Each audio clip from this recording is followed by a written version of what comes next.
va a inaugurar la mesa redonda la directora de la Biblioteca Central de la UNED, Isabel Calzas, gestora además de las diferentes y múltiples exposiciones que se han ido llevando aquí en la universidad. Muchas gracias. Muchas gracias, Ángeles, por darme paso, y gracias también a Alicia por hacerme partícipe de esta mesa y el honor de abrirla. Ya sabéis todos que llevamos muchos años en colaboración con el equipo de Alicia y sus proyectos de investigación, colaborando en la biblioteca, en la difusión de sus proyectos y en las exposiciones que generan estos proyectos de investigación que se han llevado a cabo durante estos años. La colaboración ya es larga, al menos desde 2012, que yo tenga memoria, con la primera exposición que hicimos, que era Tiempos de exilio y solidaridad, la maternidad suiza de Elna. Posteriormente, con motivo del aniversario del inicio de la Primera Guerra Mundial, tuvimos una exposición sobre la neutralidad española en la Primera Guerra Mundial en 2014, que se hizo en colaboración con el Colegio de Enfermería, exactamente, que nos prestaron algunos uniformes y algunos objetos muy interesantes. En 2017 se hizo otra exposición en la biblioteca sobre conflictos bélicos y ayuda humanitaria, y en esta ocasión tenemos ahora mismo desde el 1 de junio y durante el mes de julio la de mujeres y niños en una Europa en guerra. Esta colaboración, ya sabéis que además la biblioteca está muy comprometida con la labor académica del personal docente investigador de la universidad. Nos gusta colaborar en la difusión de los resultados de su investigación, y especialmente en estos proyectos en los que se da visibilidad al papel de la mujer y su participación activa en la sociedad. Este tipo de estudios donde pone de manifiesto y en valor el papel que ha tenido la mujer en estos conflictos tan sangrientos que han arrasado Europa durante el siglo XX y, por desgracia, siguen continuamente mostrando la cara más dura de nuestra humanidad, pues son de mucho interés en la biblioteca, porque estamos comprometidos con la igualdad y con el papel, como os decía, la visibilización del trabajo de la mujer, que no ha sido tan valorado como el de la participación masculina en todos estos conflictos. Creo que sin la labor que han realizado las mujeres, pues creo que esta sociedad en la que vivimos sería bastante peor de lo que es. Yo, sin más, doy paso a los verdaderos protagonistas de esta mesa, que van a contarnos todo lo que tiene que ver con estas crisis humanitarias pasadas y presentes en el siglo XX y XXI. Muchas gracias, Alicia, y muchas gracias a todos los que estáis aquí. Gracias, Isabel. Muchas gracias. Bueno, pues tras la presentación de la directora de la biblioteca, vamos a inaugurar esta mesa redonda sobre mujeres y niños, crisis humanitarias pasadas y actuales, relacionada con la exposición que ha mencionado Isabel, que estará todavía en el vestíbulo de la biblioteca hasta el 11 de julio, y que se titula Mujeres y niños en una Europa en guerra. Y que se realizó todo ello en el marco del proyecto europeo Migrate, ¿no? Se inauguró esa exposición además en la cárcel Modelo de Barcelona en enero del 21. En octubre pasado fue al Centro Asociado de la UNED en Escuelas Pías. En diciembre fue a la Universidad de Cantabria. En fin, o sea que tiene una larga trayectoria, y tenemos pues el placer y la ventura de tenerla aquí ahora en nuestra universidad, y además es donde quedará depositada físicamente, en la Biblioteca Central de la UNED. También conviene, os recomiendo pues entrar en el enlace de la presentación online, que es muy útil, muy buena, muy amplia, con muchas entradas, muy interesante, ¿no? Y además ahí en esa presentación online pues ya se explica que mujeres y niños en una guerra, en una Europa en guerra, del 14 al 49, pues como ya un poco se adelantó, aborda precisamente la movilización, el compromiso humanitario de las mujeres en las dos guerras mundiales, en la reconstrucción y también en la Guerra Civil Española y la reconstrucción tras la barbarie, en fin, y transita además desde la historia hasta la actualidad, de la historia a la memoria, ¿no? En fin, es desgraciadamente de mucha actualidad. Desde luego es historia, pero como todos podemos ver cotidianamente, desgraciadamente, pues está de absoluta actualidad. Entonces yo quiero agradecer la iniciativa tanto de la exposición como del encuentro de hoy por la importancia del tema, ya digo, no solo histórico, sino actual. Y para ello, para esta actividad, esta mesa redonda, para hablar sobre el tema, contamos con la presencia, como pueden ver, pues de tres personas muy relevantes: Alicia Altez Vigil, que es catedrática del Departamento de Historia Contemporánea de la UNED, directora del Instituto Universitario General Gutiérrez Mellado de investigación sobre la paz, seguridad y defensa, que es importante añadir como coletilla, ¿no?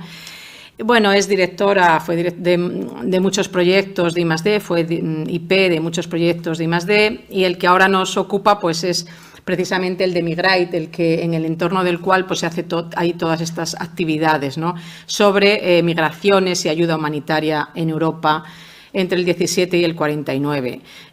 Además, también tiene un grupo consolidado de investigación precisamente sobre estos temas, migraciones y conflictos bélicos en la época contemporánea de la que es directora.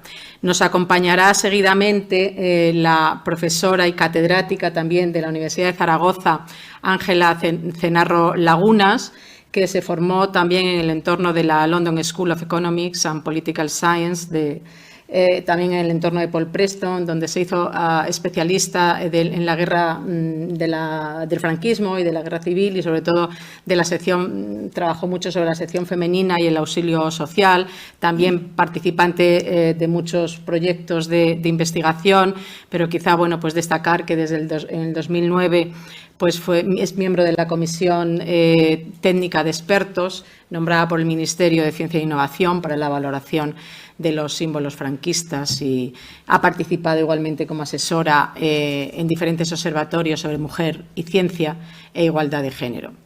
Y, en tercer lugar, Maurizio Montipò Spagnoli, miembro del Instituto de Mospat de la UAM, de la Universidad Autónoma de Madrid, especialista en instituciones y técnicas de protección de los derechos humanos en la Universidad de Padua, magíster de Ciencias Políticas de la Universidad de Bolonia, y sobre todo, que quizá es lo que más aporte hoy aquí, esta especie de parte práctica, porque durante los últimos 20 años ha desempeñado en diferentes países funciones de asesor y experto en proyectos y misiones internacionales de desarrollo de instituciones políticas nacionales para la protección de los derechos humanos, las minorías, la igualdad de género, la lucha contra la violencia de género, etcétera. Y ha trabajado igualmente al servicio de organizaciones internacionales.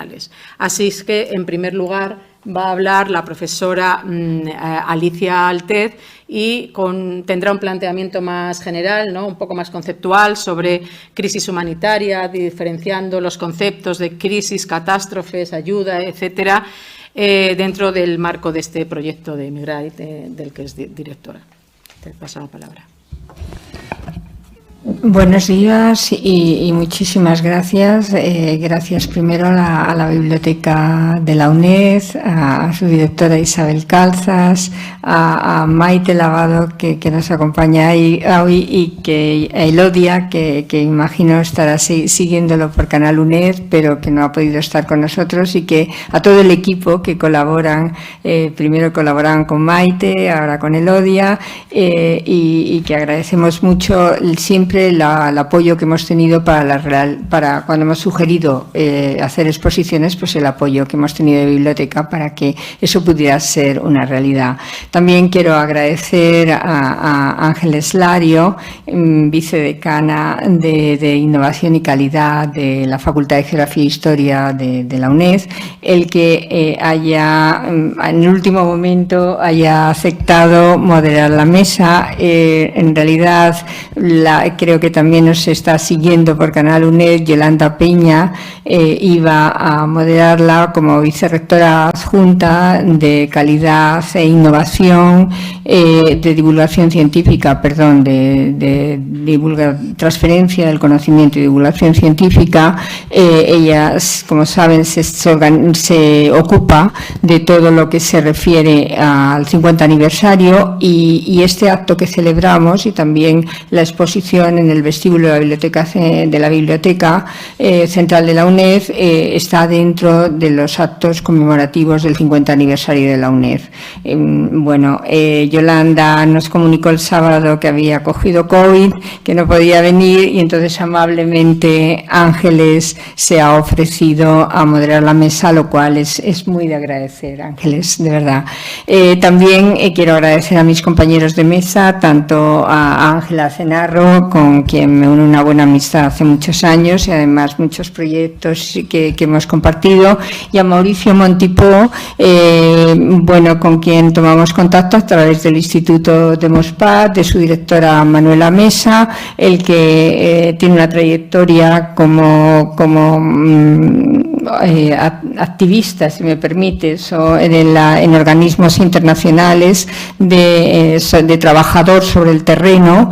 Él luego va a hablar de Ucrania, de los Balcanes y de Ucrania, pero realmente yo creo que lo que nos va a decir nosotros vamos a hablar de las crisis pasadas.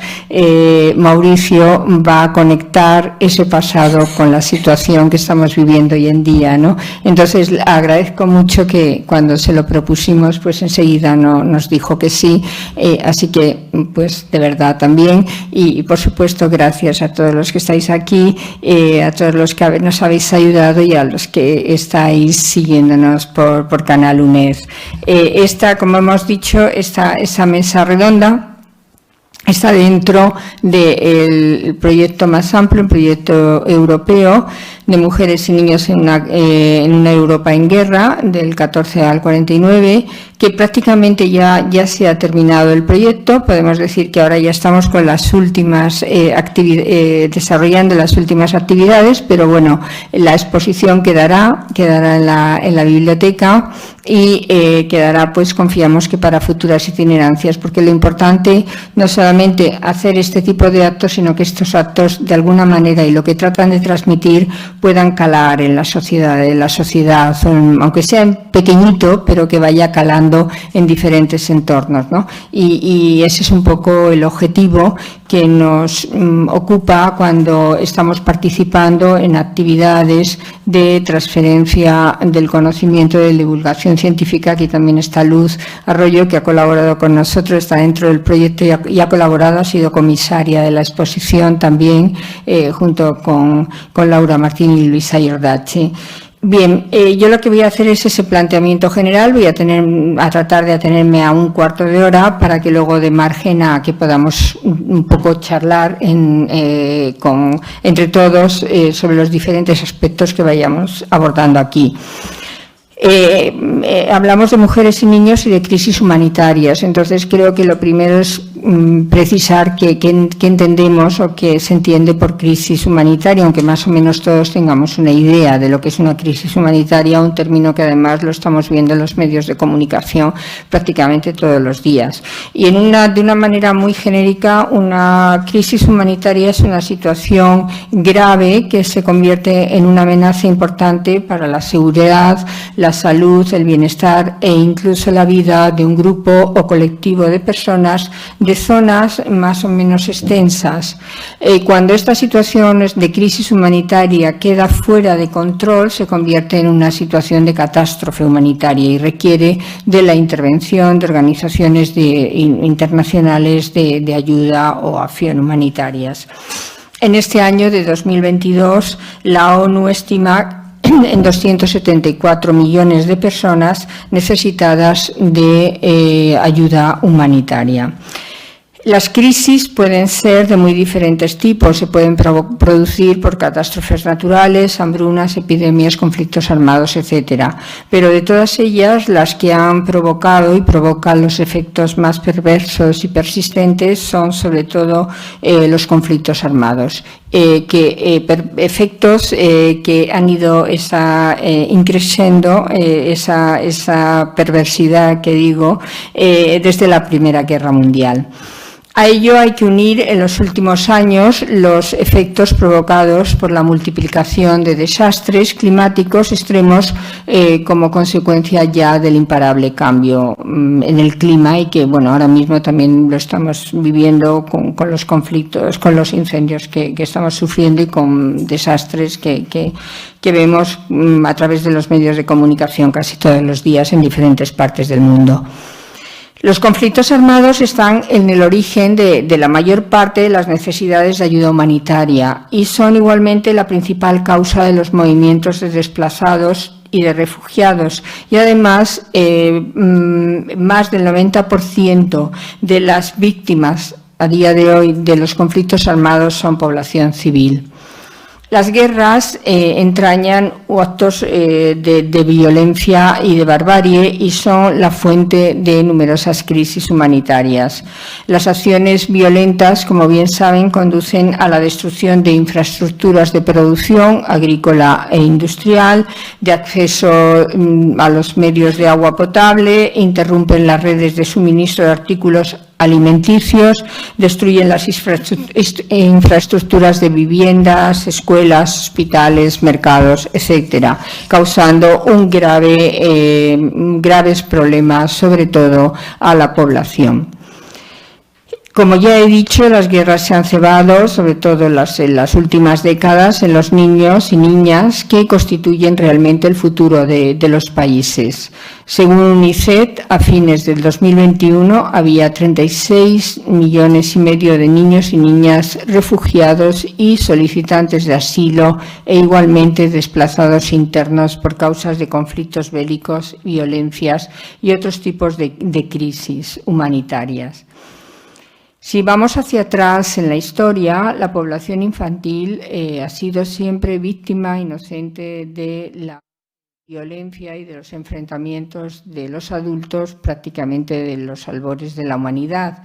Pero han sido los conflictos armados producidos desde principios del siglo XX y hasta la actualidad los que han afectado de una manera mucho más intensa, por activa y por pasiva, a la población civil y en particular a los niños, desde los niños como víctimas a los niños como agentes, son los llamados niños soldados, ¿no?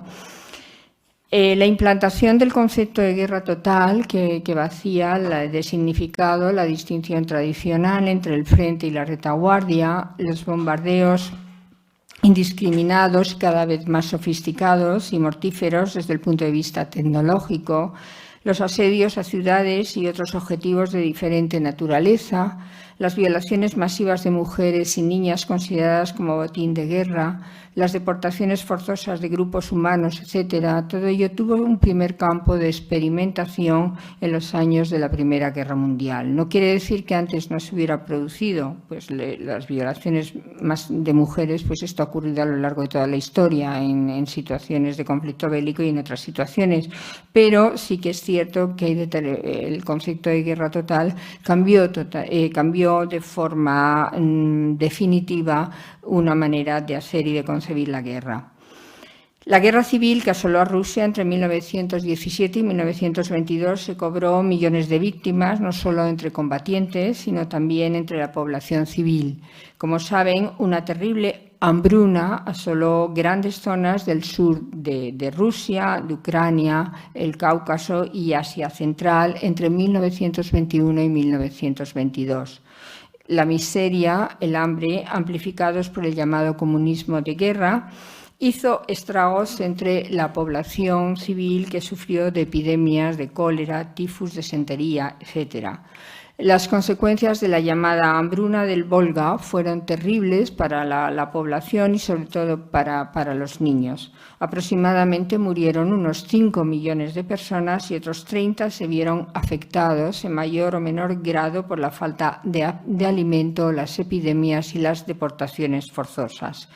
Una de las consecuencias fue lo que se conoció como la diáspora ucraniana, que llevó a emigrar a cerca de 2 millones de ucranianos a Europa Occidental y al continente americano.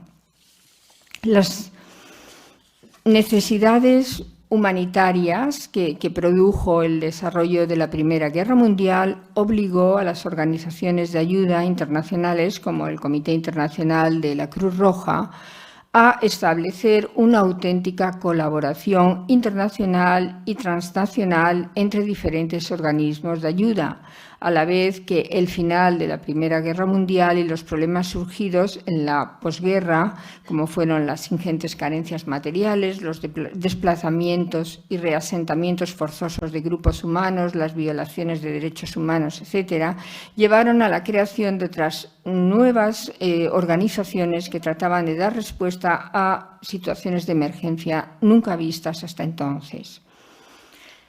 En la Primera Guerra Mundial, las bajas de población civil, me refiero, supusieron un 15% del total de personas fallecidas. La cifra se elevó a un 65% durante la Segunda Guerra Mundial. Entre 1945 y 1992, el total de pérdidas humanas generadas por las guerras alcanzó a 23 millones de personas, de las que 15 millones eran civiles. Desde 1990 hasta la actualidad, como ya señalé, más del 90% de los muertos en las guerras son población civil. ¿Por qué, nos podemos preguntar, desde finales de la Segunda Guerra Mundial las guerras se ceban cada vez más de manera determinante en la población civil? Pues hay muchas causas, desde luego, pero podemos señalar 3 y luego se podrían señalar o hablar de más motivaciones, ¿no? En primer lugar, como saben, durante algo más de 40 años el mundo estuvo dividido en 2 bloques, el periodo de la Guerra Fría, en el cual hubo una etapa de tensión continuada, pero nunca se llevó al enfrentamiento directo. Y esto fue por el efecto disuasorio que tenían en la posesión por parte de las 2 grandes potencias, como eran Estados Unidos y Rusia, de armas nucleares, que además armas nucleares que ya habían sido probadas por Estados Unidos sobre Hiroshima y Nagasaki. Los conflictos se desarrollaron en este periodo de la Guerra Fría, se desarrollaron en terceros países, lo que se llamó las guerras periféricas. Eran la mayoría países en vías de desarrollo, subdesarrollados. Una gran parte eran antiguas colonias que accedían a la independencia de una manera muy conflictiva, y esto daba lugar a las guerras que impedían la estabilización del país, y en realidad lo que estaban haciendo y lo que siguen haciendo en muchas zonas de África y de Asia, incluso América, es hipotecar su futuro. Otro motivo es el continuado crecimiento de la industria bélica y la rápida evolución tecnológica, que en este campo lo que necesita, y lo estamos viendo hoy en día, son los mercados de consumo y zonas de experimentación. Entonces ya no se puede llegar a una guerra, a una tercera guerra mundial o a una guerra mundial, pero sí se necesitan conflictos que permitan la venta de armas y que permitan, por otra parte, el experimentar los efectos del nuevo desarrollo armamentístico. Y luego también la naturaleza de los conflictos armados.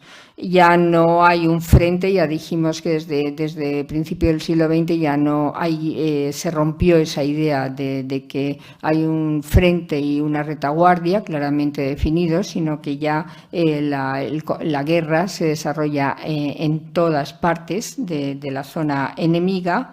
Pero ahora ya no podemos hablar de unas guerras entre países, sino que los conflictos se desarrollan en el interior de los países, en donde desempeñan un papel fundamental los aspectos socioeconómicos, los aspectos étnicos, los temas, las cuestiones religiosas.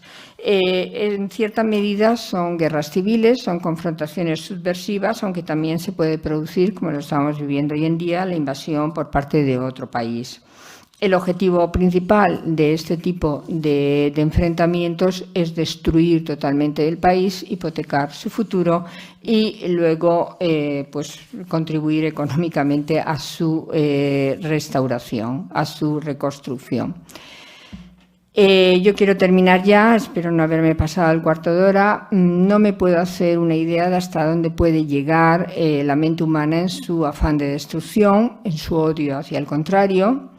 Las acciones violentas se alimentan de diferentes maneras en el seno de las sociedades en las que vivimos y realmente cada vez creo que está resultando más difícil imaginar un mundo en paz.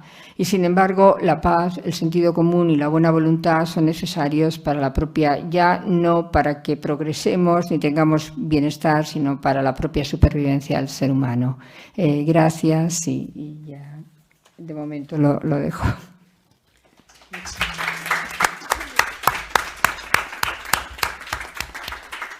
Muchas gracias, Alicia. Seguidamente va a intervenir Ángela Cenarro, más centrada en la guerra civil, ¿no?, española. Gracias, Ángela.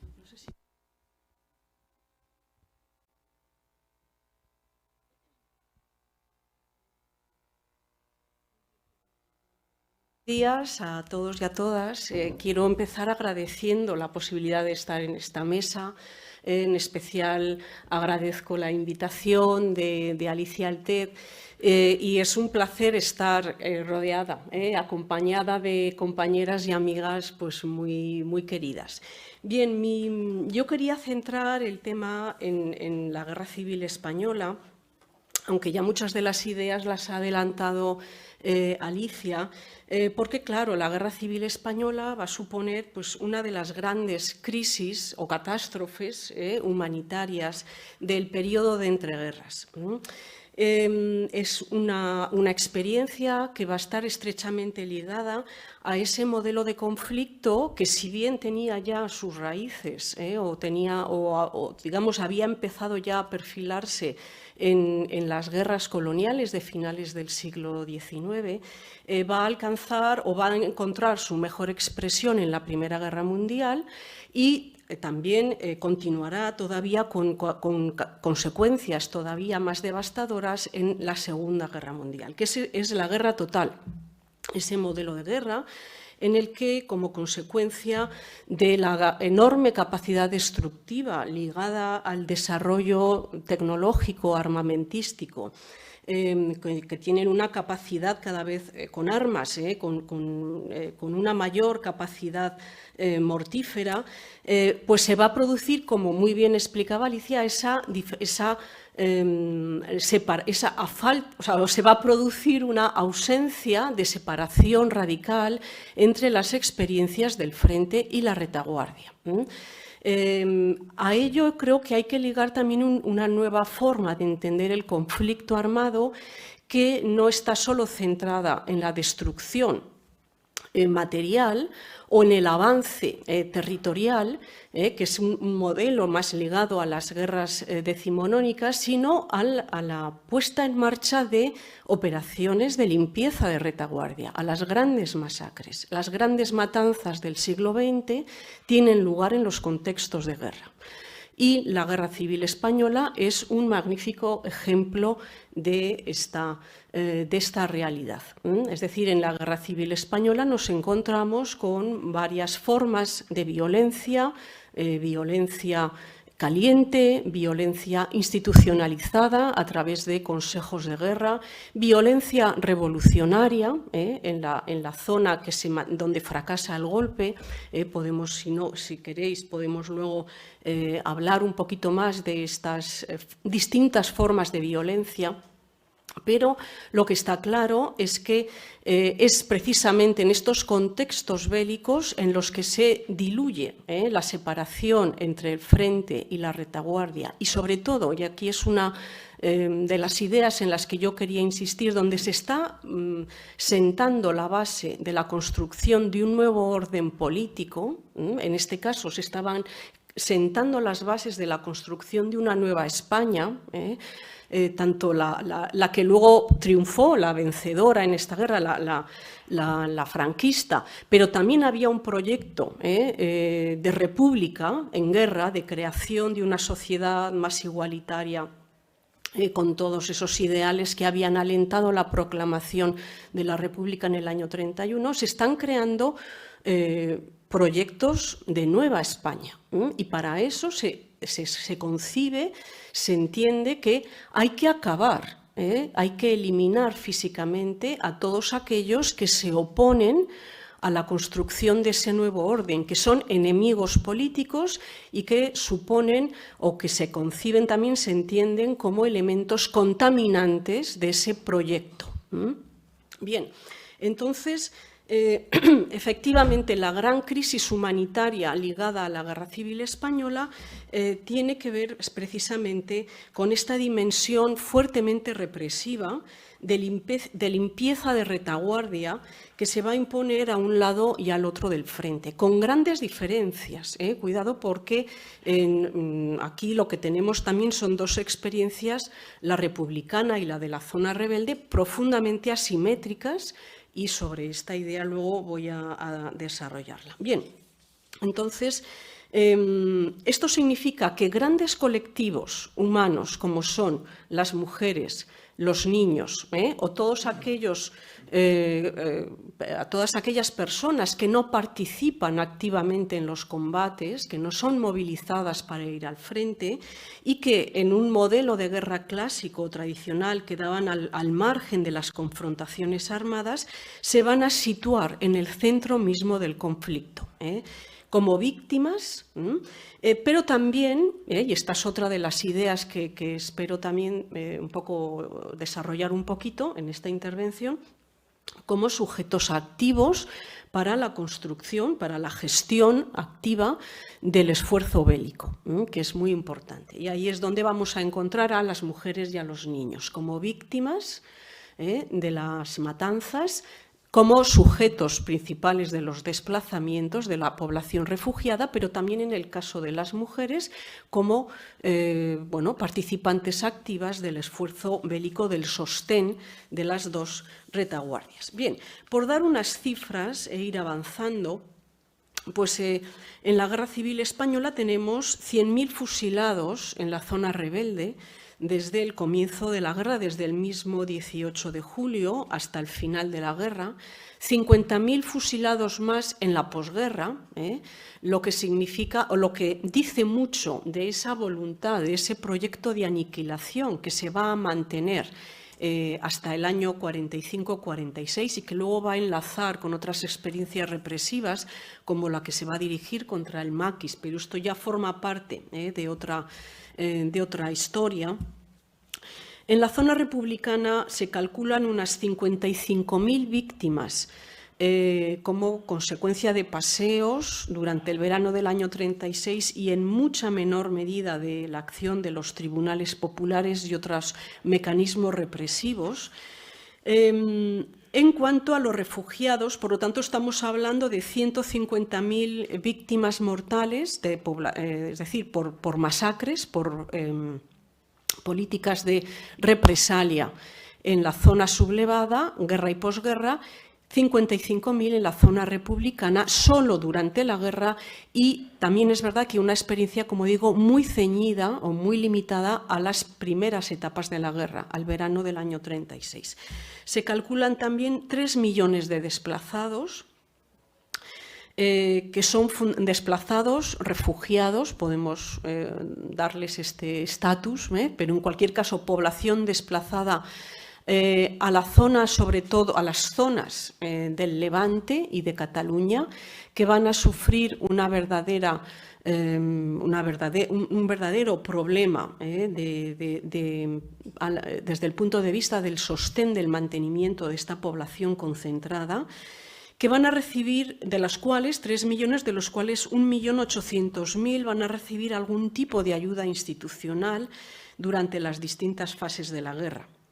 A esto hay que añadir esa experiencia conocida como la retirada en enero-febrero del año 39, que es el momento en el que salen de España 440.000 personas por la frontera francesa.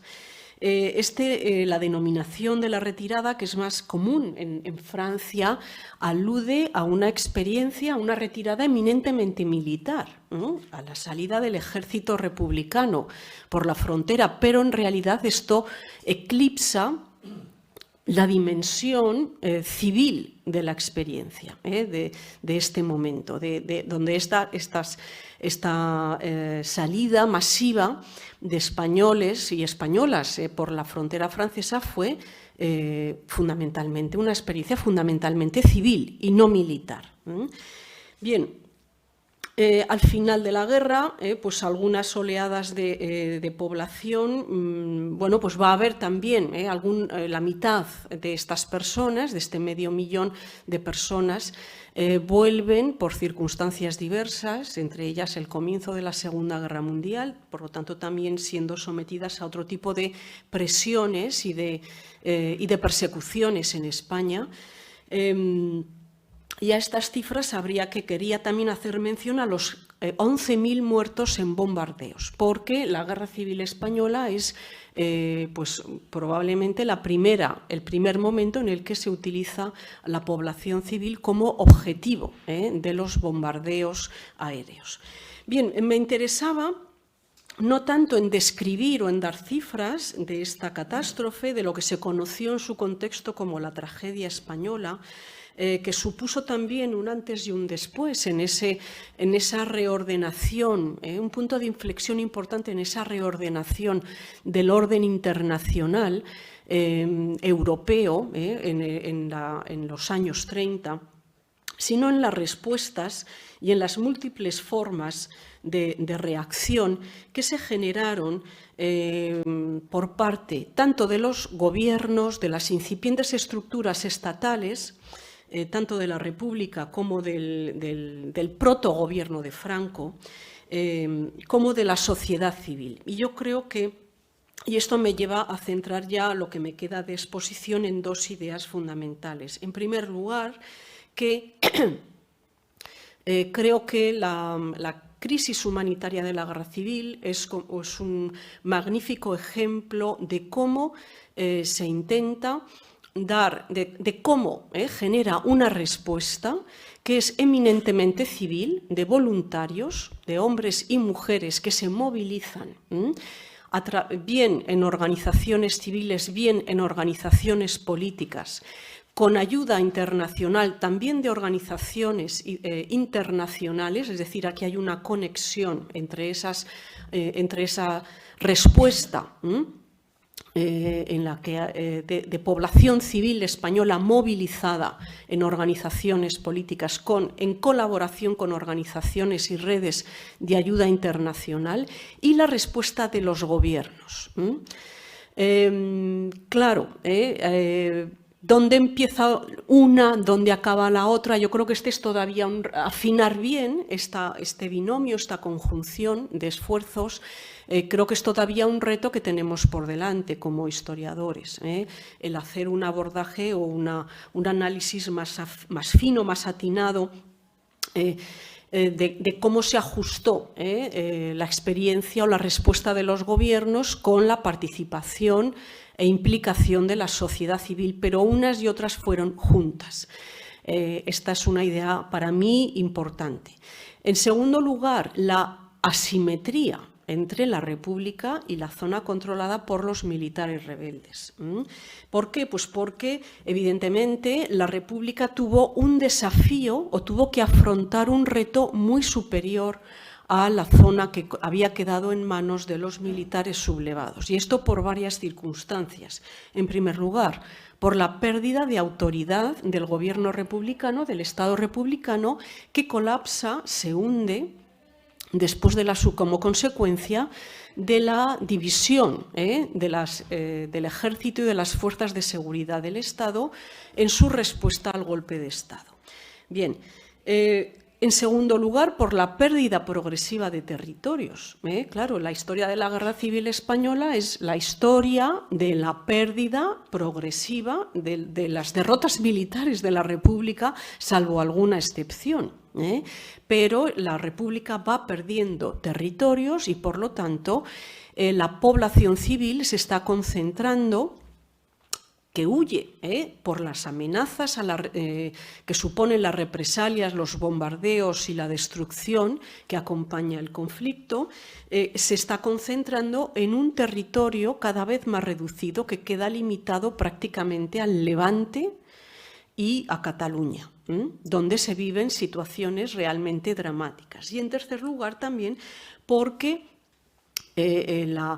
esta población se concentra en un territorio menos abastecido de materias primas o de materias de primera necesidad, de productos de primera necesidad, que unido a la división del territorio, a la falta de ayuda internacional y a las dificultades de transporte, significa que hay una verdadera dificultad para alimentar a la población. Hay especulación, hay mercado negro y ni siquiera las medidas de racionamiento que se implantan van a ser suficientes para poder abastecer, alimentar a la población civil.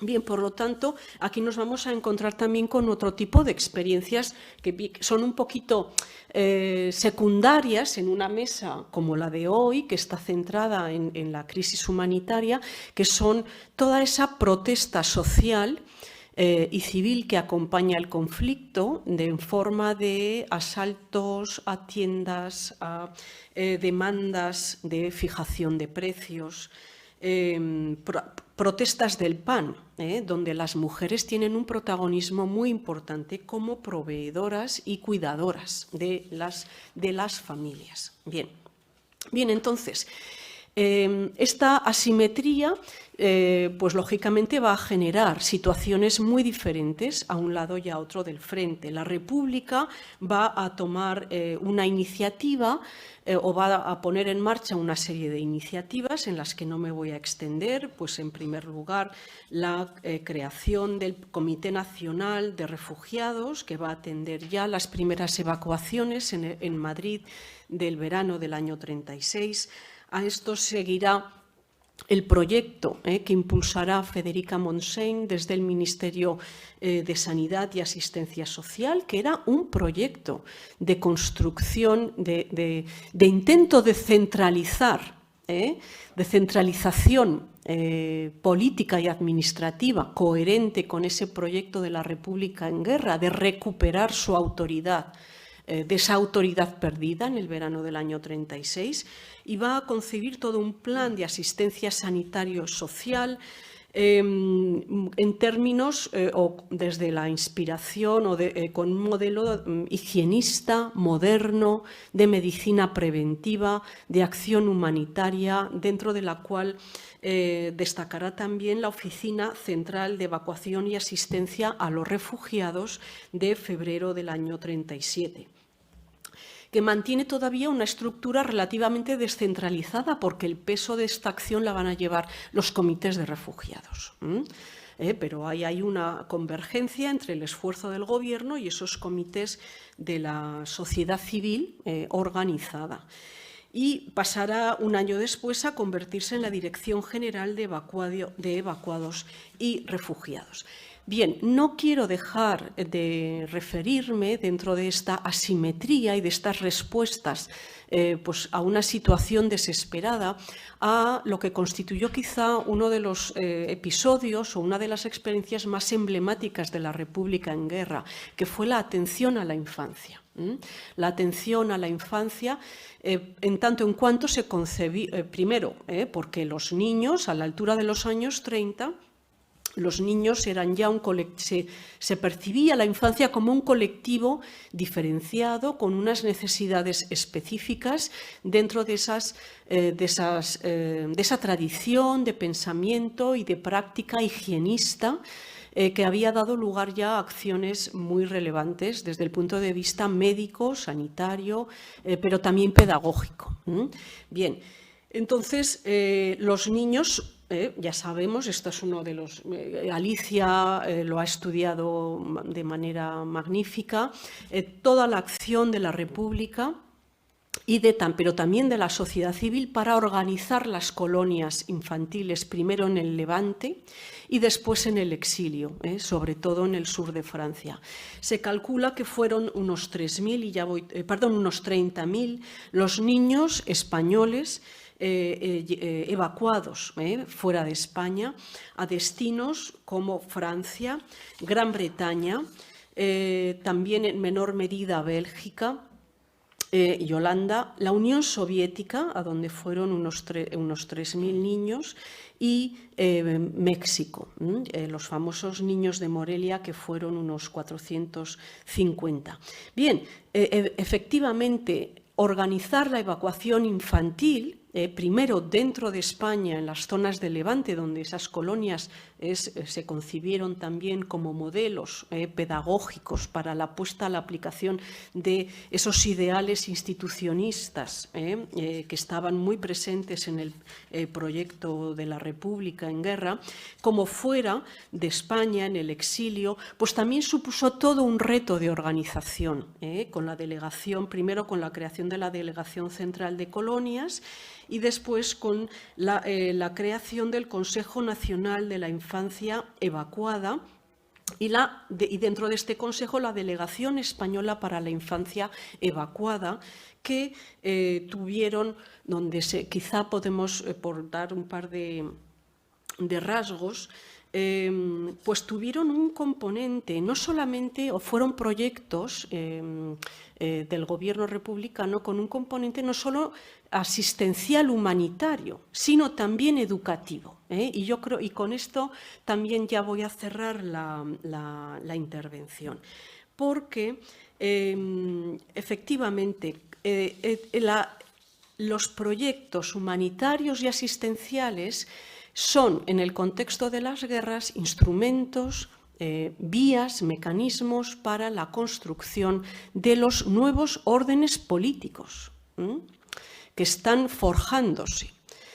Y esto significa que la población civil atendida, asistida, también está en el centro o queda situada en el centro de las disputas políticas, ideológicas y de proyectos de construcción del Estado radicalmente enfrentados.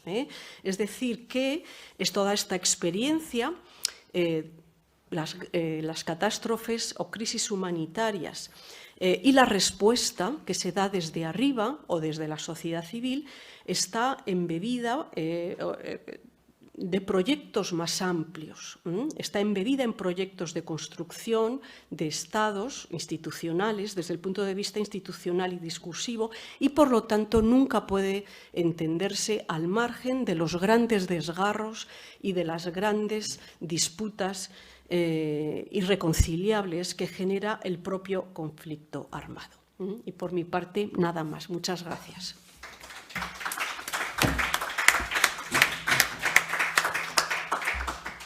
Muchas gracias, Ángela, por mantenernos dentro de los 15-20 minutos por la hora. Digo que va a hablar Maurizio Montipò, Spagnoli, y como hemos adelantado ya, va a hablar sobre todo de crisis humanitarias actuales. Pues muchísimas gracias por la oportunidad de participar en esta mesa redonda.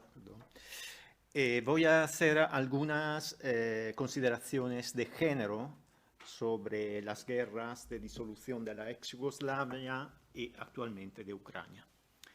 El 19 de junio es el Día Internacional para la Eliminación de la Violencia Sexual en los Conflictos, un crimen de guerra y una forma de tortura que afecta particularmente a las mujeres. Con excesiva frecuencia, las supervivientes no obtienen acceso a la justicia ni una reparación adecuada e integral del daño sufrido. El estigma, el rechazo familiar y comunitario las exponen a riesgo de exclusión social. La disolución violenta de Yugoslavia causó al menos 150.000 muertos y 4 millones de desplazados en una serie de conflictos armados que de 1991 a 2001 afectaron a Croacia, Bosnia y Herzegovina, Kosovo y Macedonia del Norte. Estas guerras quedan asociadas con los crímenes de la limpieza étnica y con la utilización masiva y sistemática de la violación contra las mujeres como arma de guerra, con campos de violación, esclavitud sexual y embarazos forzados. Los niños pagaron un precio particularmente alto.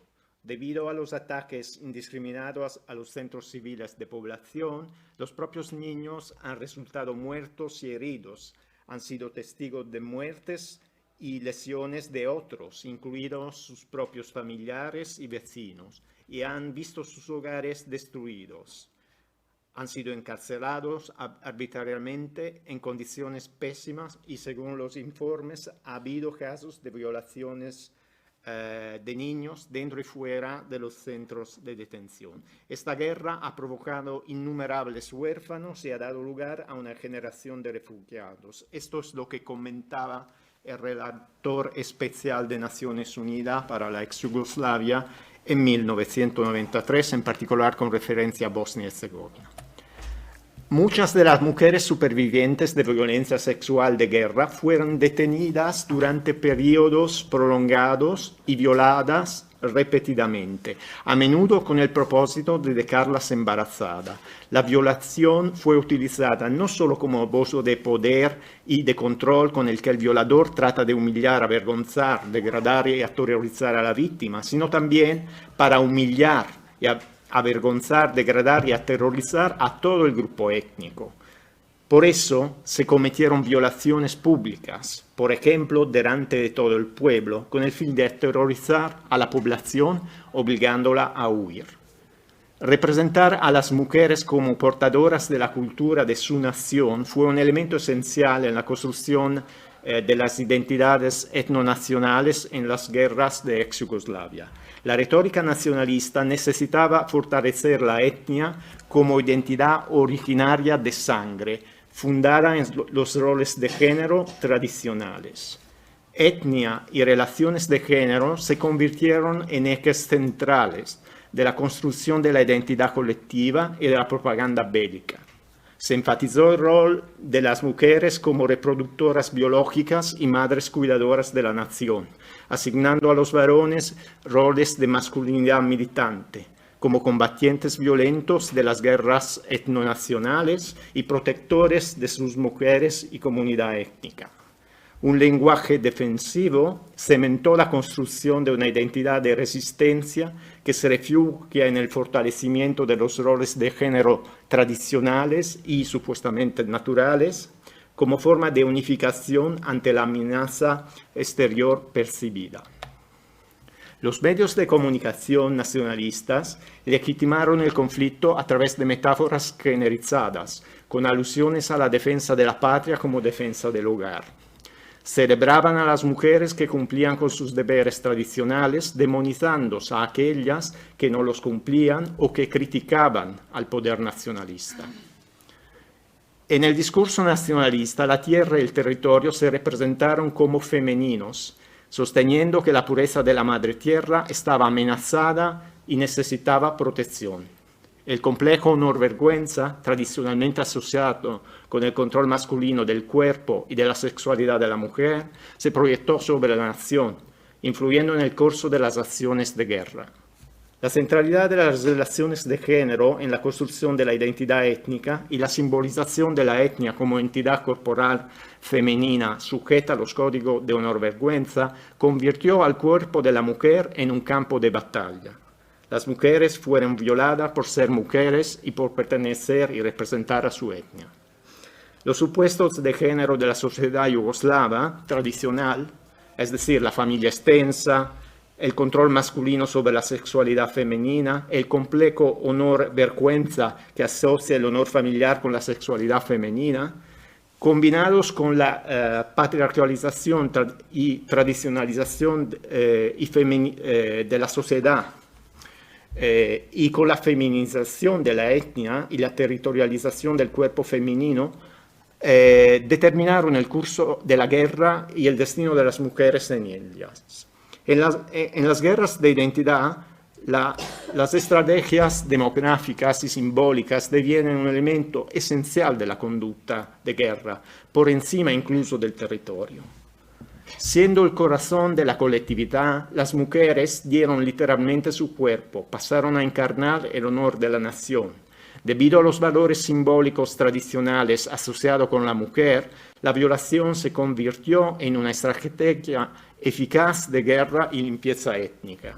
Los soldados varones, agresores y criminales de guerras pudieron simbolizar sus agresiones sexuales contra las mujeres como actos de asalto, humillación, contaminación y sumisión de la comunidad étnica enemiga a través de una serie de operaciones simbólicas encadenadas.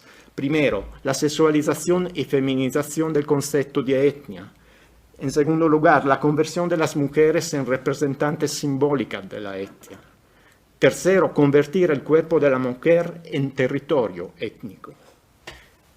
El cuarto elemento es transversal a las culturas tradicionales que la humanidad tiene, es decir, la énfasis sobre la pureza sexual de las mujeres como símbolo del honor comunitario. La combinación de la utilización simbólica de estos elementos hizo que fue la propia protección, el control masculino de la pureza de las mujeres que las convirtió en diana de abuso premeditado y sistemático. Pasamos a Ucrania. Podemos distinguir dos fases del conflicto. Un conflicto largo, no solamente 2022, evidentemente. La primera es de 2014 a 2021 y podemos considerarla una guerra híbrida que combina, por una parte, la evidente injerencia de Rusia en la integridad territorial del país, con la anexión de Crimea y el apoyo militar a las autoproclamadas repúblicas independentistas de Donetsk y Lugansk.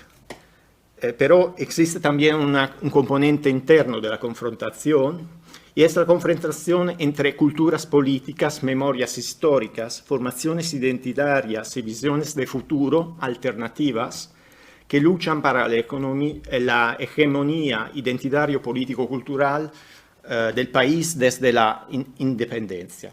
Por una parte, tenemos una identidad étnica excluyente de origen centroeuropeo, con epicentro en la región histórica de Galicia, que fue parte de Polonia y de Austria-Hungría, ucraniano parlante, tiene una orientación pro-europea y quiere romper con Rusia y con el pasado soviético. Otra identidad es formación identitaria involucrada en este tipo de confrontación, es la postsoviética, de lealtades múltiples y estratificadas. Tiene su epicentro en el sureste del país, la zona del país que fue parte del Imperio Ruso y de la Unión Soviética antes de 1939. Es ruso parlante, pero acepta y utiliza el ucraniano en eventos oficiales, en las relaciones con la administración y en la educación. Aboga por el mantenimiento de las relaciones históricas con Rusia y por la apertura a Europa.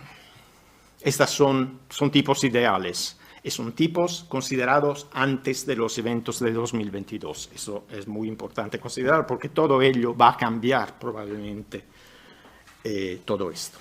Este conflicto congelado ha causado alrededor de 14.000 muertos, la movilización masculina obligatoria, el desplazamiento forzado de población.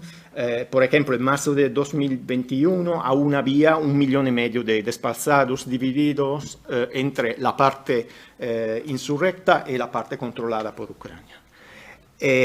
Bombardeo cruzado de una de las zonas más urbanizadas del país, el Donbass, donde alrededor del 90-95% de la población vive en centros urbanos. La radicalización también de la política y la persecución de los adversarios políticos tanto en los territorios bajo control del gobierno como en los territorios independentistas. La segunda fase del conflicto es obviamente a partir del 24 de febrero de 2022, la invasión militar rusa y la resistencia de todo el país a la ocupación. Se estima que oficialmente, las cifras oficiales dicen que hay unas 10.000 víctimas, 4.500 de las cuales mortales y 5.500 civiles. Estas cifras probablemente son mucho más bajas de la realidad, se refieren solo a los civiles. 5,5 millones de refugiadas, es importante utilizar el femenino, y 7,7 millones de desplazadas internas. Refugiadas porque el 90% de ellas son mujeres y niños. La ley marcial obliga a los hombres entre 18 y 60 años a quedarse y combatir. También el 60% de las desplazadas internas son mujeres. En este marco es necesario valorar los riesgos, las vulnerabilidades y las capacidades de respuesta a la crisis desde una perspectiva de género. En mayo de 2022, ONU Mujeres y Care International han publicado un análisis rápido del impacto del género de la guerra, alcanzando 3 conclusiones principales. La primera es que las mujeres ejercen un rol clave en la respuesta humanitaria, pero no están plenamente involucradas en el proceso decisional. En segundo lugar, la crisis agrava la desigualdad y las formas de discriminación de género e interseccional preexistentes. Tercero, el impacto multisectorial y combinado de la crisis lo absorben de manera excesiva y desproporcionada las mujeres. La primera conclusión acerca de la infrarrepresentación en el proceso decisional de las mujeres y de la sobrecarga de trabajos de cuidado. La movilización rápida de ONG de mujeres y mujeres voluntarias asegura que los desplazados y las comunidades locales puedan acceder a los servicios vitales y a la ayuda humanitaria. En segundo lugar, hay que subrayar el hecho de que el liderazgo, el papel decisional de la mujer aumenta seguramente en el núcleo familiar e en parte a nivel comunitario, pero la centralización, militarización y masculinización del poder dificulta su acceso a los procesos decisionales formales, políticos y administrativos. Esto reduce la participación global de las mujeres. Otro elemento es que las cuestiones de igualdad de género y desarrollo social tienden a ser marginadas y las voces de las mujeres no se incluyen de manera significativa en el proceso decisional que regula tanto la respuesta humanitaria como el proceso de paz. Se toman decisiones rápidas y generalmente no sensibles a las necesidades y prioridades de diferentes grupos de mujeres y hombres, especialmente de aquellos que son más vulnerables y excluidos. Esto es obra de los hombres. Entonces, tenemos que, porque son ellos que deciden. La crisis agrava las desigualdades preexistentes. Asistimos al solape de 2 crisis prolongadas, cada una de ellas. Primero la guerra, luego la crisis de la pandemia del COVID y una forma de guerra agravada que se solapa a su vez sobre la crisis de la pandemia.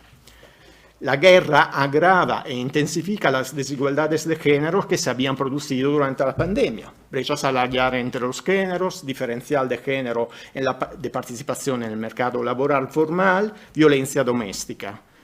Exacerbando todos estos elementos, las mujeres quedan expuestas a múltiples formas de discriminación. La carga de cuidados está aumentando considerablemente para las mujeres. Por razones de seguridad no hay acceso a las escuelas y las mujeres se involucran en actividades de voluntariado para responder a la emergencia, sin el apoyo de sus maridos que están reclutados en las Fuerzas Armadas. Por eso, la tasa de desempleo femenino aumenta en todas las franjas de la población. Las mujeres se ven empujadas hacia los sectores informales de la economía, donde sus derechos laborales no están protegidos. Se espera que la pobreza y la dependencia de subsidios o ayudas sociales aumentará particularmente entre las familias encabezadas por mujeres. Por último, la crisis desvela, pone al descubierto las necesidades diferenciadas de mujeres, hombres, niñas y niños. Los datos confirman que el impacto de la guerra es desproporcionado entre grupos que viven en situación de exclusión social, como familias encabezadas por mujeres, desplazados, miembros de la comunidad gitana, personas del colectivo LGTBIQ, personas con diversidad funcional. Las mujeres que afrontan situaciones de discriminación interseccional, como las que pertenecen a minorías o tienen diversidad funcional, afrontan dificultades agravadas en su acceso a la ayuda humanitaria y mayores necesidades de protección. En este sentido, se recomienda priorizar el asesoramiento y la atención ante las consecuencias de salud mental hacia este grupo de mujeres vulnerables. La lógica de guerra fomenta expectativas y roles de género tradicionales, agravando la iniquidad y desigualdad de género. Sobrecarga a las mujeres de responsabilidades de cuidado emocional dentro de sus familias. Por otra parte, las expectativas y estereotipos de fortaleza y heroísmo masculino hacen menos probables que los hombres busquen aquel asesoramiento y atención de salud mental que en realidad necesitarían ante el estrés postraumático, la violencia absorbida sin procesarla emocionalmente. El tercer factor, el impacto multisectorial y combinado de la crisis que pesa excesivamente sobre los hombros de las mujeres, lo acotamos de esta forma. Las vidas de los hombres claramente quedan marcadas por la conscripción bélica obligatoria, pero las mujeres absorben la carga de absorben la carga de la crisis de forma desproporcionada. El desplazamiento forzado las expone a riesgo de seguridad e integridad personal agravados. Los incidentes de violencia de género, sobre todo la violencia doméstica y las violaciones de guerra, aumentan y las víctimas carecen de acceso a servicios de atención especializado o los evitan debido al estigma social asociado con la victimización. En muchas zonas del país, la policía ya no tiene la capacidad para responder a los casos de violencia doméstica. La crisis tiene un impacto desproporcionado sobre las mujeres porque tienen dificultad de acceso a los servicios básicos y pierden los recursos y servicios de apoyo que necesitan, justo mientras afrontan una presión exponencial de cuidados familiares y los hombres de su familia no están en la guerra. Ciertos sectores de la población tienen necesidades de género diferentes ante la crisis. Faltan o hay muy pocos refugios segregados por sexo y por núcleo familiar. Las mujeres tienen acceso desigual al saneamiento, al agua potable, a los artículos de higiene personal necesarios para sus necesidades menstruales y de higiene. La disponibilidad de comida es restringida, por lo tanto la distribución alimentaria no responde adecuadamente a necesidades dietéticas especiales que puedan tener, por ejemplo, las mujeres embarazadas y lactantes y sus bebés. Necesidades de género específicas en cuanto a la atención sanitaria, psicológica, de salud sexual y reproductiva y materno-infantil no reciben en una fase de crisis adecuada respuesta o suficiente respuesta. Tendría conclusiones, pero la dejamos al debate porque me parece que hemos acotado el tiempo disponible. Muchas gracias. Gracias, Mauricio. Está bien de tiempo.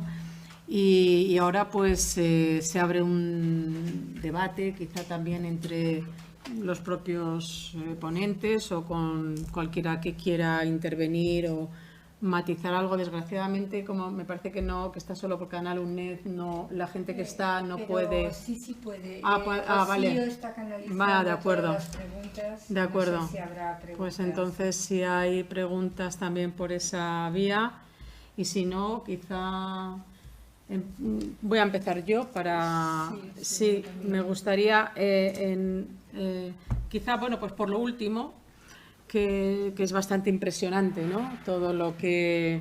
Entonces, se me ocurría plantear la idea de que, bueno, un dato más que efectivamente está ahí, pero para pensarlo, para tenerlo en cuenta, ¿no? Cómo estos conceptos clásicos de género se sirven como arma de guerra, ¿no? O se utilizan como arma de guerra. Y entonces la pregunta sería, ¿se puede historiar una evolución de esta tendencia realmente? Es decir, ¿está más relacionada con regímenes fuertemente nacionalistas o también con la guerra total y con el fin de los criterios o de los principios, ciertos principios de comportamiento en las guerras, ¿no? Que en algún momento, que en realidad rigió? O también relacionada con el predominio de los civiles, de las bajas civiles entre las bajas de guerra, como se ha mencionado desde el principio, ¿no?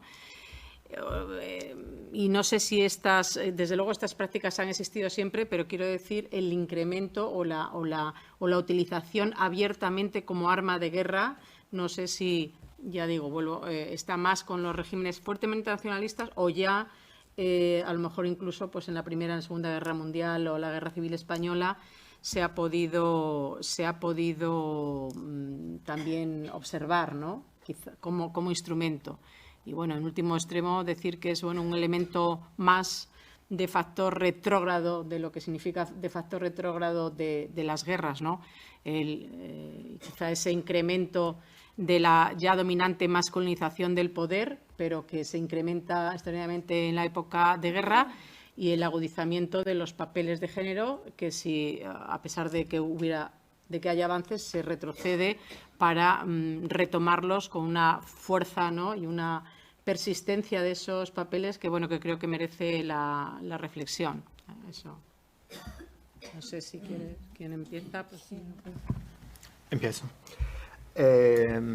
Mi conclusión es que existe una vinculación estricta entre el sistema sexo-género patriarcal y la producción de la guerra, que no está relacionado exclusivamente con el nacionalismo, sino con todos los conflictos a los que asistimos, por ejemplo, en el norte de África, en una serie de zonas del mundo donde ya se utiliza la violencia sexual como un arma de guerra sistemática, con características parecidas a las que he descrito en contextos distintos, pero estos elementos se han sistematizado. O sea, ya no es un incidente secundario, no. Se trata de un objetivo sustancial de la conducta de guerra. La segunda conclusión que alcanzaría es que no puede haber un proceso de paz y reconciliación justo e inclusivo si las mujeres no participan en condiciones de igualdad efectivas en todas sus fases. No hemos aprendido nada. Todo lo que estamos haciendo, la diplomacia, etcétera, está predominada por hombres. Seguimos haciendo los mismos errores y pagaremos el precio si no cambiamos. Esto tiene que cambiar ahora y ahora mismo. No puede esperar. No podemos escudarnos en ningún tipo de excusa. Entonces, los compromisos formales que se asumen, las declaraciones por el Consejo de Seguridad, la Unión Europea, tienen que plasmarse en las políticas actuales. Tenemos que ver cuál es el efecto, por ejemplo, de dar armas a Ucrania desde el punto de vista de género.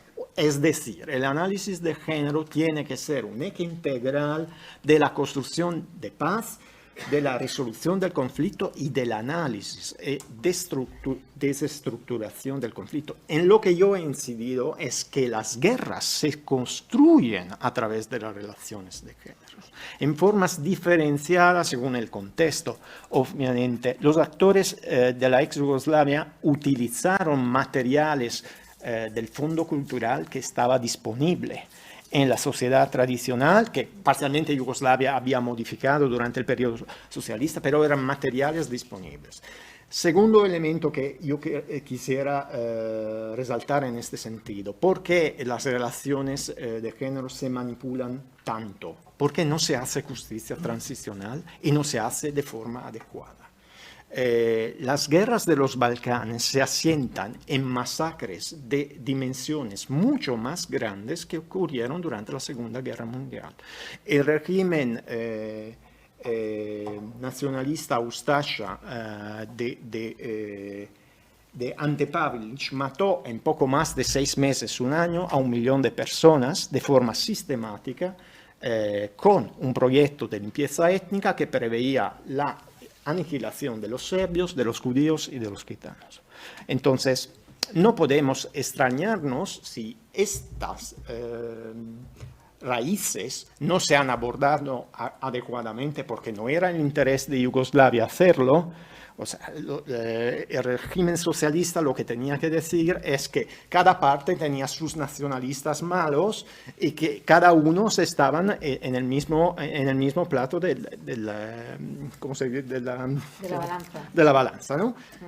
Pero no se abordó nada, no se abordó el dolor de las mujeres, no se cerró el ciclo de la violencia. Ese odio estaba allí, era material pronto y listo para su utilización, solo que se utilizó en un contexto distinto de la injerencia humanitaria, con una presencia internacional astronómica. No tenemos que pensar los conflictos como algo que acontece en el vacío. Allí había monitores, había de todo, había la comunidad internacional con presencia militar.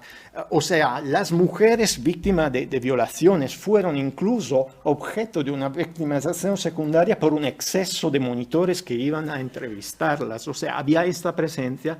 Entonces, mientras que en la Primera Guerra Mundial esto acontecía durante la ocupación nazi e italiana de regímenes nazistas y fascistas, con lo cual había un entorno privilegiado para que estas masacres de aniquilación sistemáticas pudieran producirse. Se produjeron allí como en muchísimas otras partes. Pero estas bases, si no se abordan, producirán fruto en el futuro. Y el género es un mecanismo fundamental. Tenemos que cuestionar los roles que asignamos a los hombres y a las mujeres, tanto en la producción de la destrucción bélica como en la construcción de la paz. Tenemos que cuestionar todo eso. Yo personalmente soy un objetor de conciencia al servicio militar. Yo no he ido a hacer entonces hago mi parte. Yo fui objetor fiscal al gasto militar. O sea que tenemos que tomar nuestras decisiones y responsabilidades desde los papeles que tenemos en la sociedad. No tenemos que pensar que estas guerras son algo ajeno que ha sucedido allí desde una nube, ¿no? Se ha producido conscientemente a través de procesos sociopolíticos a veces intencionados, a veces complejos, pero sí tenemos que insistir. El género es un elemento fundamental de la construcción de paz y de la construcción de los conflictos. Por lo tanto, las mujeres y los hombres tienen que, los repartos de los cuidados no puede seguir así. En una sociedad patriarcal seguimos asignando a las mujeres los cuidados. En una sociedad justa, los cuidados son de todos. Y primero, no tenemos que tratar a las crisis humanitarias como un lugar donde las mujeres cuidan y los hombres combaten. Eso tiene que ser rechazado de entrada. Si quieres tú contestar algo Bueno, lo que quieras, si quieres. Sí, habla y luego hablo yo también, si quería comentar. Sí, bueno, en relación al tema de la violencia sexual, sí, estoy sustancialmente de acuerdo con lo que plantea Mauricio. Es un eje definitorio de sin duda, el género. Y la violencia contra las mujeres es un eje decisivo a la hora de entender, de comprender el tipo de guerra y el tipo o los fines que persigue esa matanza o esas masacres de la retaguardia.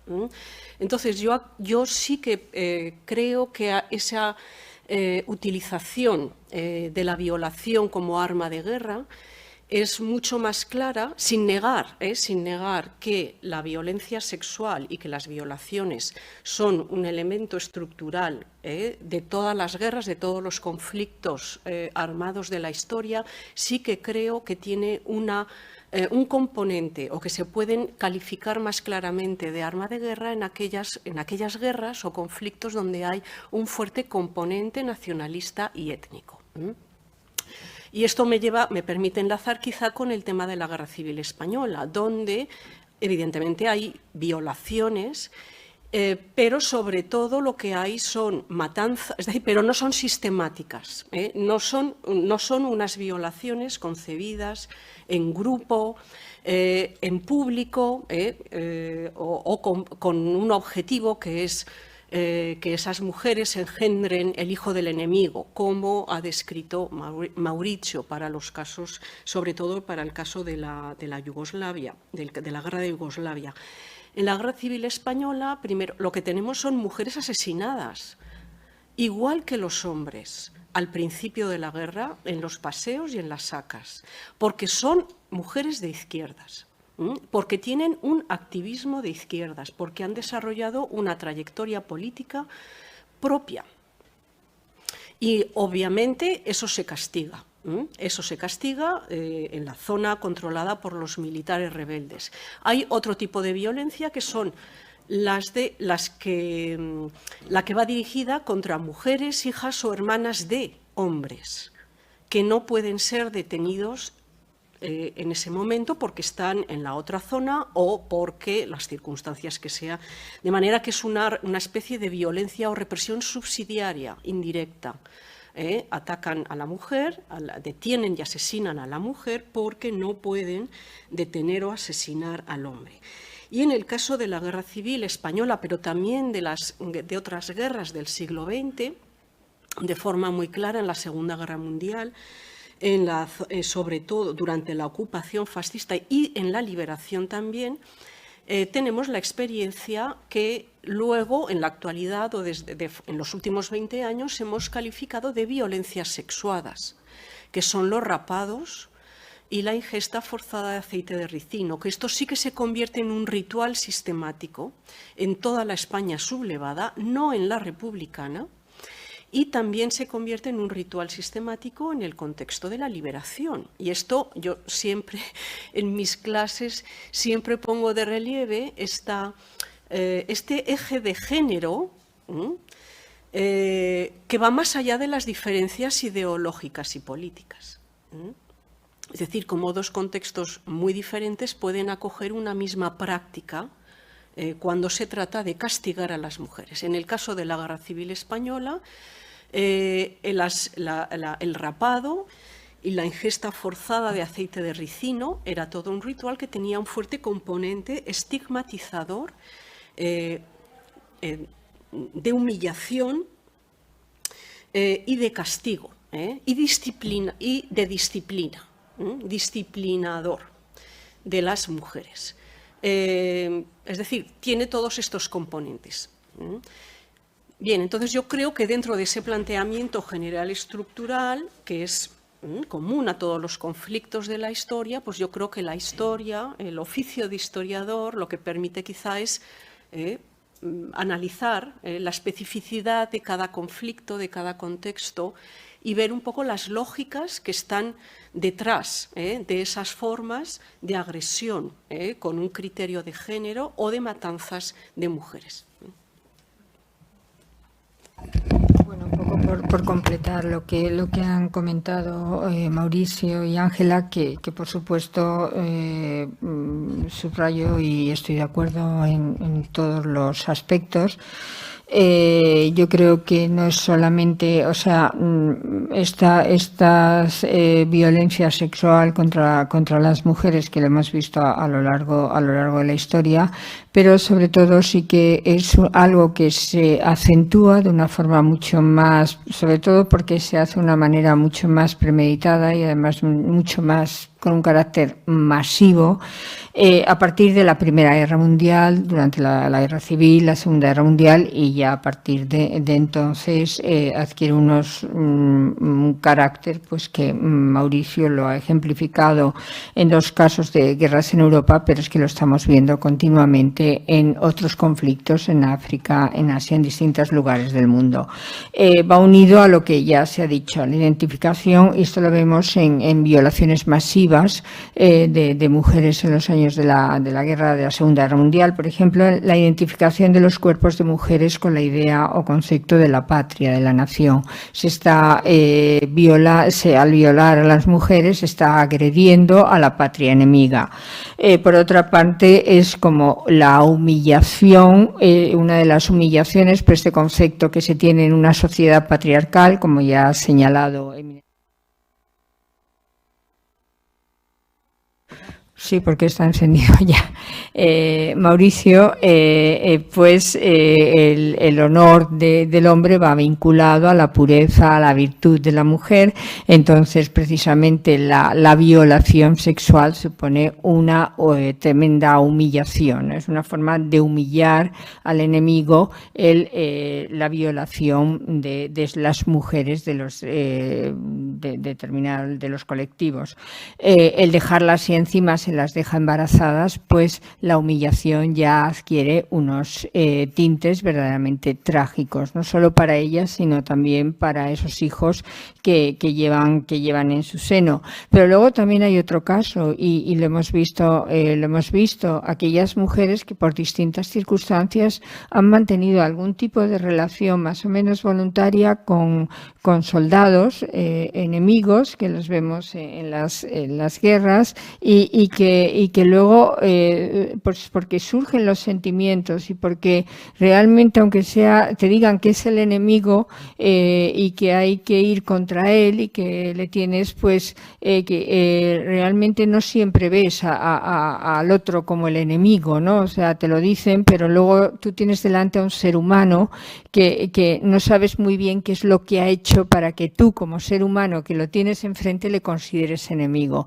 Y entonces sabemos las mujeres que han mantenido relaciones más o menos consentidas, o que han surgido relaciones de afecto, de cariño, de amor entre ellas y soldados de enemigos, y luego han sido castigadas, han sido estigmatizadas, han sido denigradas por sus propios colectivos y rechazadas. O sea que yo creo que las mujeres sufren por todos los frentes, en todos los frentes, y en este sentido creo que fue, aunque no creo que haya servido de mucho, la primera vez que se judicializó todo este tema de la violencia sexual contra las mujeres y se consideró genocidio fue en Bosnia, me parece, ¿verdad?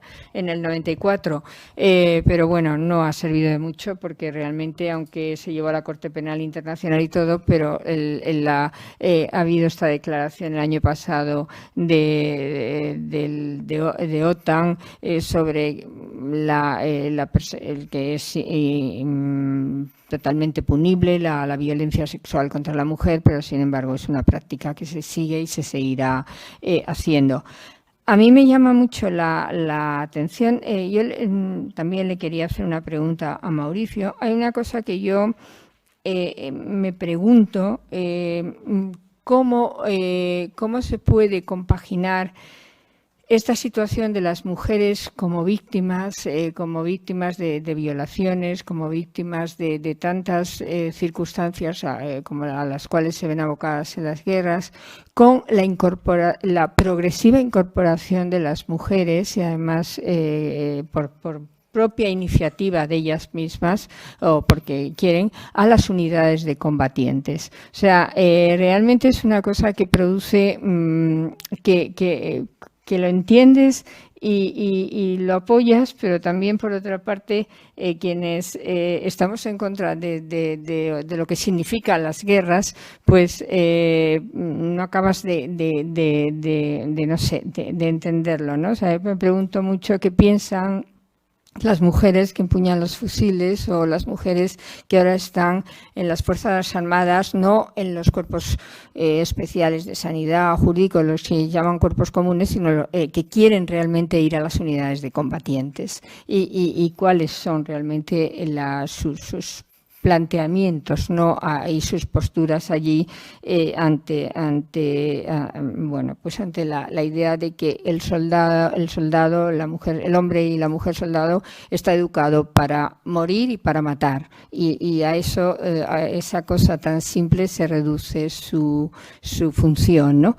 Y le quería preguntar qué respuesta, o sea, estamos viendo en Ucrania ahora mismo una respuesta en cuanto a ese mercado de las armas. O sea, se le está vendiendo armas, todas las que quiere Ucrania, por parte de Estados Unidos, de las potencias occidentales, se le están dando armas y armas y armas, ¿no? Lo cual no sé hasta qué punto eso es positivo o no. Pero ¿qué respuesta de la comunidad internacional está viendo, tú que estás un poco conocida y que conoces el tema y lo estás viendo más sobre el terreno, a la situación de las mujeres y niños que se están desplazando en el seno dentro, desplazados internos dentro de Ucrania, o que están saliendo fuera? O sea, ¿hay algún tipo? Porque sí, ves que hay actitudes muy voluntariosas. En España hubo un movimiento que bueno, ahora parece que todo se ha calmado, incluso aquí en la UNED nunca había ocurrido una cosa así. A mí me dejaba totalmente, no lo entendía, ¿no? Porque luego están pasando atrocidades en otras partes del mundo y no se oye absolutamente nada. Entonces, pero luego, ¿qué de efectivo hay en cuanto a la respuesta de humanitaria o de apoyo a estas mujeres a nivel de la comunidad internacional? Porque lo de las armas está muy claro, o ya Europa está empezando a pensar que esta guerra, que ya está durando más de 100 días, está empezando a ser un poco costosa, ¿no? Para ella se está empezando a hablar de paz, porque ya nos está empezando a resultar la guerra un poco molesta. Entonces, ¿qué es lo que pensáis, o qué piensa Mauricio, que conoce más él? Yo no tomaría una perspectiva hombres, mujeres, sino una perspectiva de género. Entonces, está claro que cada persona decide, es dotada de autonomía, y no tendría que ser el propio género que determina el papel que se adquiere en el medio o la prevención de un conflicto armado.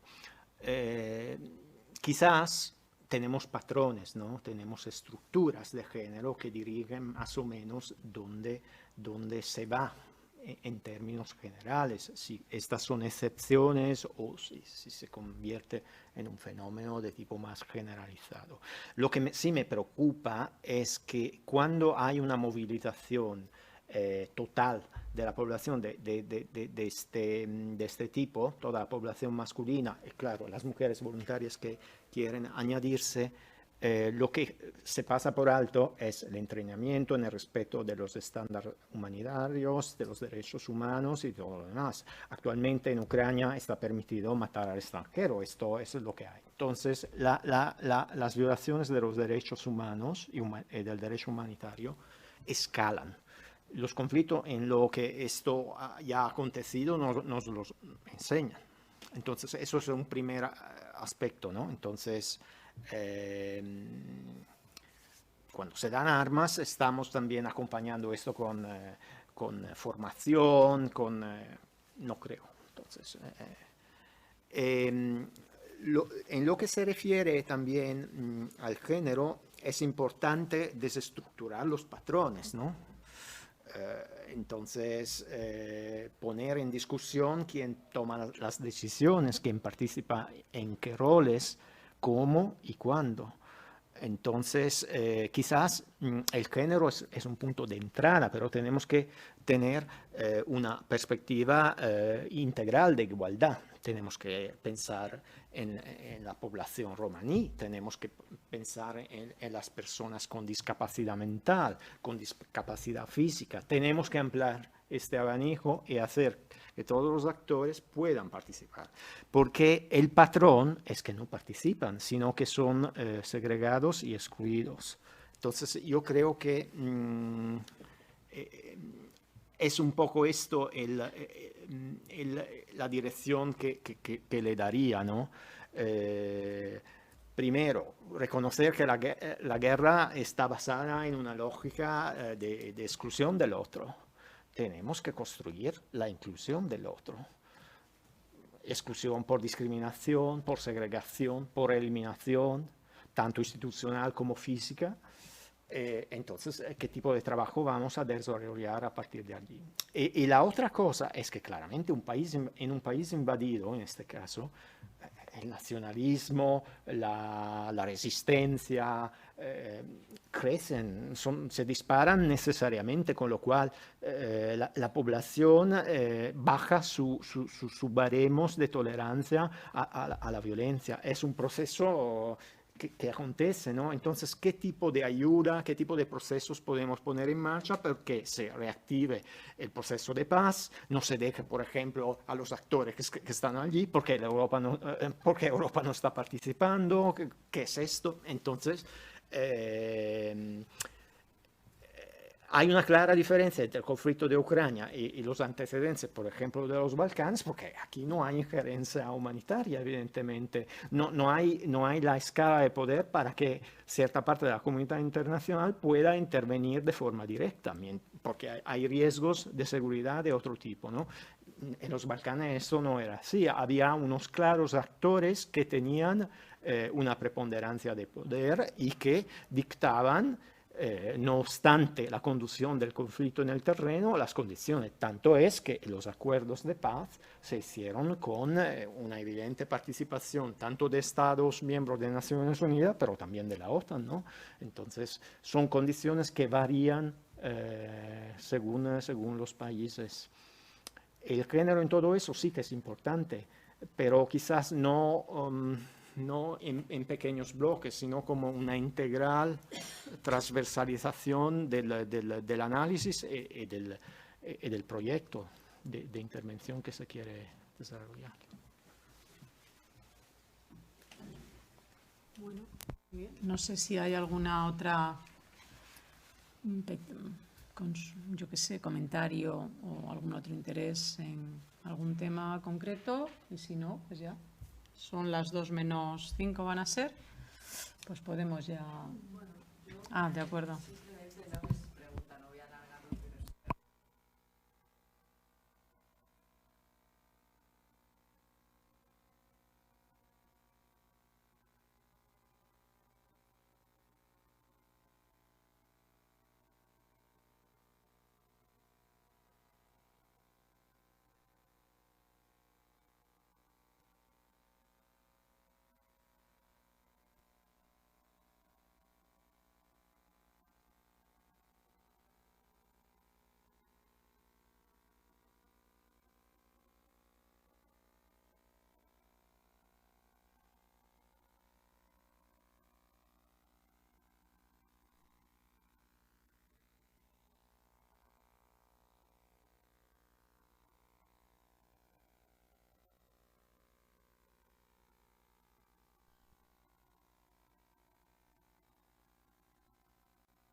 una palabra clave que quería sacar a colación y es desastre de la convivencia.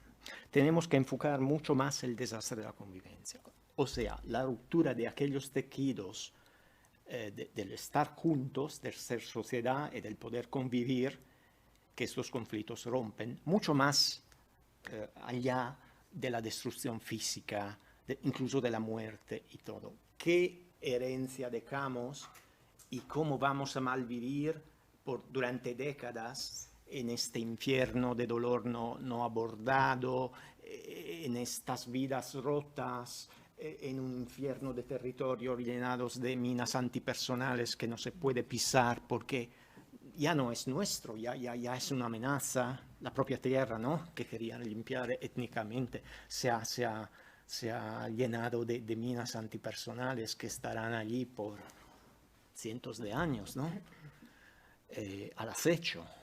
Entonces, la crisis de la convivencia y la responsabilidad que tenemos cada día de construir la convivencia y la paz, no como coexistencia, tú estás allí, yo estoy aquí, es que tenemos que tener una interacción significativa, basada en la ciudadanía, basada en el derecho a la diferencia, pero en lo común, la construcción de lo común.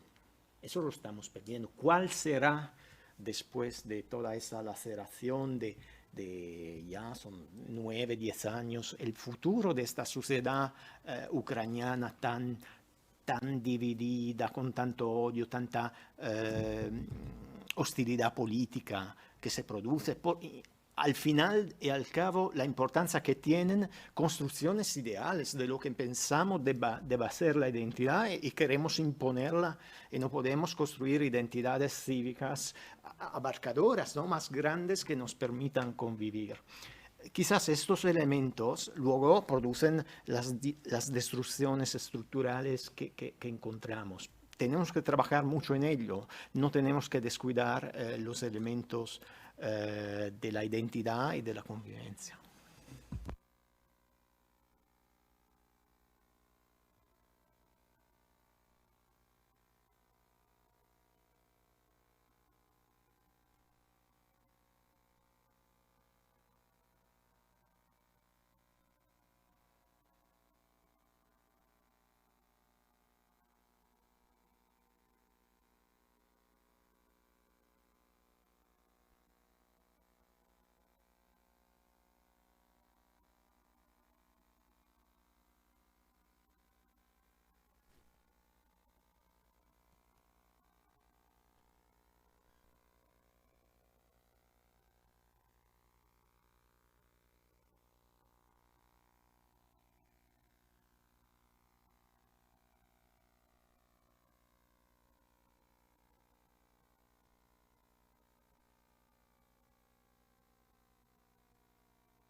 Yo tengo que reconocer el enorme esfuerzo que las instituciones, la sociedad civil ucraniana ha hecho para acoger y dar perspectivas de integración a las personas desplazadas, a millones, digo, internas, durante estos 9, 10 años, en un conflicto que está logrando el país y que absorbe muchísimos de sus recursos. Han hecho un trabajo enorme de acogida, de generosidad. Entonces tenemos que poner bajo los reflectores esa labor enorme que se ha hecho y se sigue haciendo. O sea que desafortunadamente la sociedad y las instituciones ucranianas han desarrollado todo un mecanismo de acogida que está en marcha, que no se ha podido transicionar hacia una integración. Pero el problema reside en el hecho de que alcanzamos niveles en los cuales se hace cada vez más difícil dedicar los recursos necesarios a esa tarea, porque demasiado está siendo absorbido por un conflicto que ha escalado de manera enorme y que absorbe mucho más recursos. En cuanto a los grupos vulnerables, claramente, los niños en orfanatos, las personas internadas con discapacidad intelectual y física, las personas mayores son las víctimas mayores de todo eso porque no se pueden mover. Eso ha sido un gran problema ya durante la fase anterior del conflicto. Y muchas se han quedado en instituciones donde ya no había comida, ya no había trabajadoras o trabajadores sociales que tuvieran cuidado de ellas y murieron. Mucho de eso ya ha acontecido y sigue aconteciendo. Entonces es una tragedia humana realmente. Y sí que se ha hecho un gran esfuerzo, pero las capacidades evidentemente están puestas bajo tensión y es difícil. Pues yo simplemente también quería volver a decir que a mí lo que más se me ha quedado, lo que se me ha quedado verdaderamente grabado de esta mesa, y creo que me va a influir más tiempo, es que a pesar, los 200 años de evolución del Estado contemporáneo, con todo lo que significó de avance para el género, para la mujer, resulta que, ha quedado como palmariamente expuesto que la guerra lo hace olvidar. O sea, lo deja en nada y es como casi nos hace sospechar que esos avances son medio ficticios, ¿no? Porque a la hora de la verdad, que es que además de destruir todo el tejido social, se destruye toda la evolución, toda la idea que suponemos que ha ido evolucionando durante 200 años del Estado contemporáneo para volver a esos roles casi de la cueva entre mujeres y hombres, ¿no? Y sus significados. Eso es lo que me ha impactado verdaderamente y quería dejarlo. Y ya con esto yo creo que levantamos, ¿no?, la sesión. Sí. Muchas gracias a todos y hasta la próxima.